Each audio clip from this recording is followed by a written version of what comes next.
বন্ধুরা আপনারা যদি সুনীল নারায়ণকে কলকাতা দলের সেরা অলরাউন্ডার মনে করে থাকেন তাহলে আজকের ভিডিওতে অবশ্যই একটি লাইক করে দিন। বন্ধুরা রাজস্থানের বিপক্ষে দুটি উইকেট নিয়ে ও সেঞ্চুরি করে নিজের দলকে জেতাতে পারল না সুনীল নারায়ণ।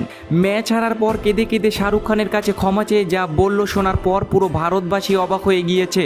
বন্ধুরা শেষ ওভারের শেষ বলে ম্যাচ হারার পর সুনীল নারায়ণ কেঁদে কেঁদে যা বলল শোনার পর আপনারা অবাক হয়ে যাবেন। সুনীল নারায়ণের সেই অবাক করা বায়ানের সম্পূর্ণ ভিডিও আপনাদের দেখাবো। তবে তার আগে আপনাদের কি মনে হয় এবারের আইপিএল ট্রফি কোন দল জিতবে নিচে কমেন্ট করে আমাদের জানাতে ভুলবেন না। বন্ধুরা আপনারা সকলেই জানেন কলকাতা ও রাজস্থানের মধ্যে আইপিএল এর 31 নম্বর ম্যাচটি ইডেন গার্ডেন্সে অনুষ্ঠিত হয়েছিল। এই ম্যাচে কলকাতার দল প্রথমে ব্যাট করতে নেমে 20 ওভারে 6টি উইকেট হারিয়ে 223 রান করেছিল।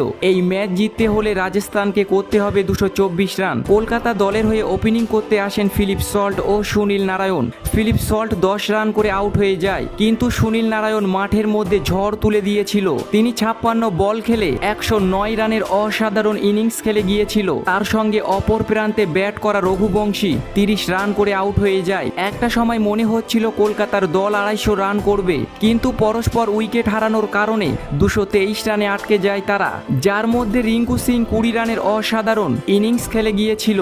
এই রান তাড়া করতে নেমে রাজস্থান 121 রানে 5টি উইকেট হারিয়ে ফেলেছিল তারা।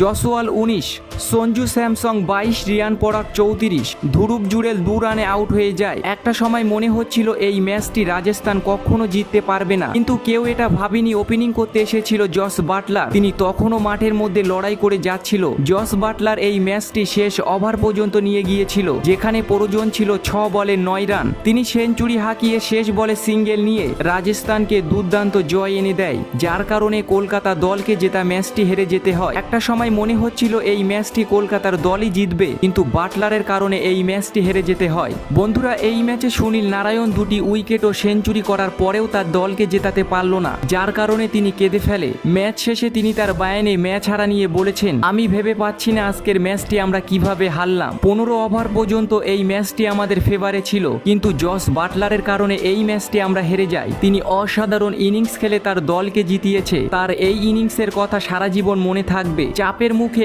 এমন ব্যাটিং কিছু খেলোয়াড়ই করতে পারে, যার মধ্যে তিনি একজন। আমরা সব থেকে বড় ভুল করেছি জস বাটলারকে আউট না করে। আমরা তার উইকেটের উপর ফোকাস করিনি। আমরা জানি তিনি এখন ফর্মে নেই, এটা আমাদের ভুল চিন্তা ভাবনা ছিল।